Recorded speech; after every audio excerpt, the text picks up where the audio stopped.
Welcome to Wednesday of Holy Week.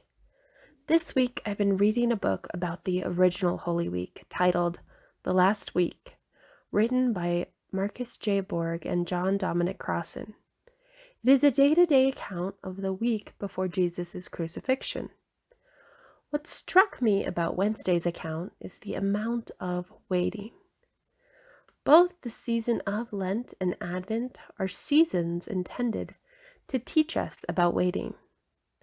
I would say this year has been a very different type of teacher. Unfortunately, the waiting we are going to be doing in our world will not end on Easter morning. Mark is the oldest gospel and is also usually the most simplistic. It doesn't have to fix problems, fill in holes, or answer questions. Mark chapter 14, verses 1 through 2 read, "It was 2 days before Passover and the festival of the unleavened bread. The chief priests and the legal experts, through cunning tricks, were searching for a way to arrest Jesus and kill him. But they agreed that it shouldn't happen during the festival, otherwise there would be an uproar among the people. Before this week, the chief priests, while perhaps annoyed with this small town rabble-rouser, weren't really threatened by Jesus. It wasn't until Palm Sunday, when crowds from Jerusalem came to see Jesus, and on Monday, while Jesus was teaching, again, the crowds were enthralled. The chief priests knew they could not arrest Jesus during the festival, or they would be rioting. They could not arrest him after because Jesus would be gone.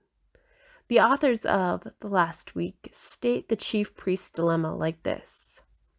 They give up, unless, of course, they can learn when he is apart from the crowd and execute him before the crowd knows what is happening. Stealth is the last chance left. Here we see that the chief priests had to wait for some twist. Mark chapter 14, verses 3 to 5. Jesus was at Bethany visiting the house of Simon, who had a skin disease. During a dinner, a woman came in with a vase made of alabaster and containing very expensive perfume of pure nard. She broke open the vase and poured the perfume on his head. Some grew angry. They said to each other, "Why waste the perfume? This perfume could have been sold for almost a year's pay and the money given to the poor." And they scolded her. This section provides us with the account of perhaps the very first Christian, someone who understood who Jesus was and did not need an Easter morning to believe. Jesus responded to his disciples, "I tell you the truth that wherever in the whole world the good news is announced, what she's done will also be told in memory of her." While her story may be included in this gospel, her name is not. Mark chapter 14, verses 10 to 11. Judas Iscariot, one of the 12, went to the chief priests to give Jesus up to them. When they heard it, they were delighted and promised to give him money. So he started looking for an opportunity to turn him in.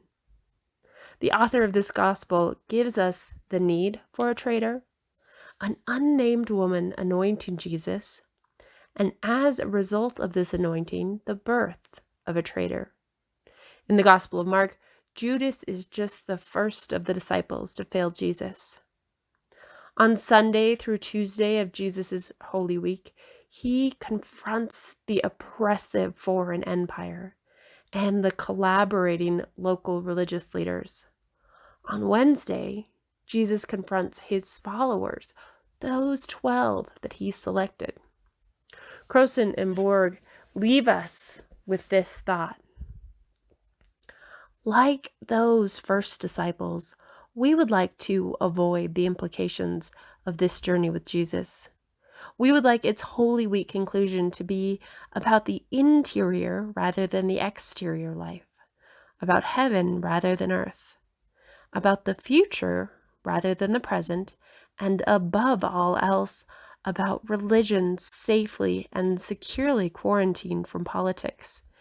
Confronting violent political powers and unjust religious collaboration is dangerous in most times and most places, first century and 21st century alike.